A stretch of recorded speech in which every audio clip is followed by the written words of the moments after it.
दोस्तों आज की इस वीडियो में हम ऑब्जेक्ट यानी मफूल के बारे में सीखेंगे कि ऑब्जेक्ट किसे कहते हैं। इसके बाद हम इसके 3 अहम रोल्स को डिस्कस करेंगे और इसके साथ साथ हम इसके एग्जांपल्स को भी सीखेंगे ताकि हमें इसकी अच्छी तरह समझ आ सकें।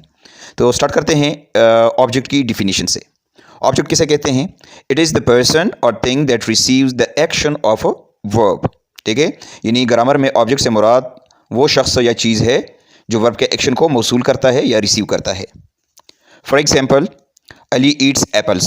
मिसाल के तौर पर अली सेब खाता है। इस जुमले में एप्पल्स हमारे पास ऑब्जेक्ट है क्योंकि ये वर्ब ईट्स के एक्शन को रिसीव करता है। या अली किक्ड द बॉल, इस जुमले में आप देखें इसमें बॉल हमारे पास ऑब्जेक्ट है क्योंकि किक्ड जो कि वर्ब है इसके एक्शन के लिए ऑब्जेक्ट चाहिए था जो कि बाल ने पूरा किया। उम्मीद है आपको इसकी समझ आ गई होगी। नेक्स्ट जो अहम बात है वो ये है कि ऑब्जेक्ट 3 किस्म के रोल अदा करता है। नंबर फर्स्ट है the direct object, number second indirect object और नंबर थर्ड है ऑब्जेक्ट ऑफ द प्रीपोजिशन। एक एक को अलग अलग समझते हैं। नंबर फर्स्ट है डायरेक्ट ऑब्जेक्ट।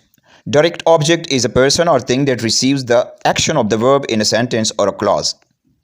ठीक है, यानी डायरेक्ट ऑब्जेक्ट क्या होता है? ये किसी जुमले या क्लास के अंदर जो शख्स होता है उसने जो काम किया होता है, उसने जो एक्शन की होती है, उस एक्शन को रिसीव करता है डायरेक्ट ऑब्जेक्ट। ठीक है, मसलन अकरम किक्ड अ बॉल। इस जुमले में आप देखें बॉल जो है ये हमारे पास डायरेक्ट ऑब्जेक्ट है।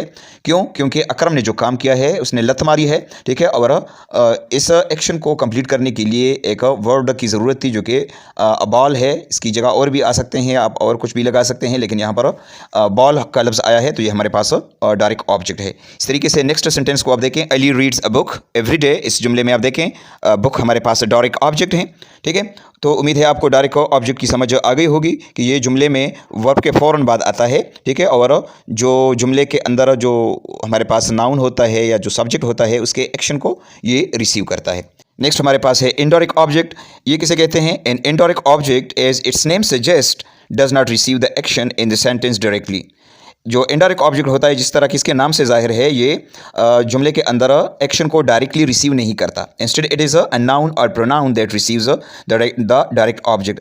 असल में ये क्या होता है? ये एक नाउन होता है या प्रोनाउन होता है जो डायरेक्ट ऑब्जेक्ट को वसूल करता है। ठीक है, मसलन please pass Ali the salt.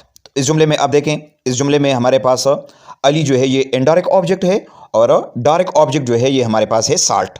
ठीक है, ये रूल्स तो मैं खैर नहीं कह सकता, लेकिन इसमें एक क्लू मैं आपको दे रहा हूँ कि 99% इस तरह होता है कि ये जो इनडायरेक्ट ऑब्जेक्ट है ये लिविंग बीइंग होता है और ये लिविंग बीइंग जो है ये उस डायरेक्ट ऑब्जेक्ट को वसूल करता है, यानी लेने वाला ये होता है। ठीक है, तो please pass Ali the salt, इसमें साल्ट हमारे पास डायरेक्ट ऑब्जेक्ट है, ये हमेशा नॉन लिविंग होगा। ठीक है, अगर आपको ये याद ना हो कि इसमें एक तो ये है कि इनडायरेक्ट ऑब्जेक्ट पहले नंबर पे आता है, दूसरी बात ये है कि ये हमेशा लिविंग बीइंग होता है।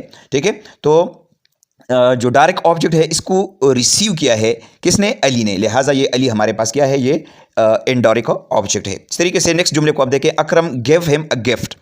इस जुमले में हिम एक इनडायरेक्ट ऑब्जेक्ट है जो डायरेक्ट ऑब्जेक्ट यानी गिफ्ट को वसूल करता है। ओके जी, उम्मीद है आपको इसकी समझ आ गई होगी। नेक्स्ट जो हमारा पॉइंट है वो है object of the preposition. Nouns are also used after preposition to create prepositional phrases. When a noun is part of a prepositional phrase, it is known as the object of the preposition. यानी noun को preposition के बाद भी इस्तेमाल किया जाता है ताकि उनसे prepositional phrases बनाए जा सकें। जब एक नाउन किसी prepositional phrase का हिस्सा बनता है तो उसको object of the preposition कहते हैं। और इसकी मिसालें आप नोट कर लें। Your boots are under the table।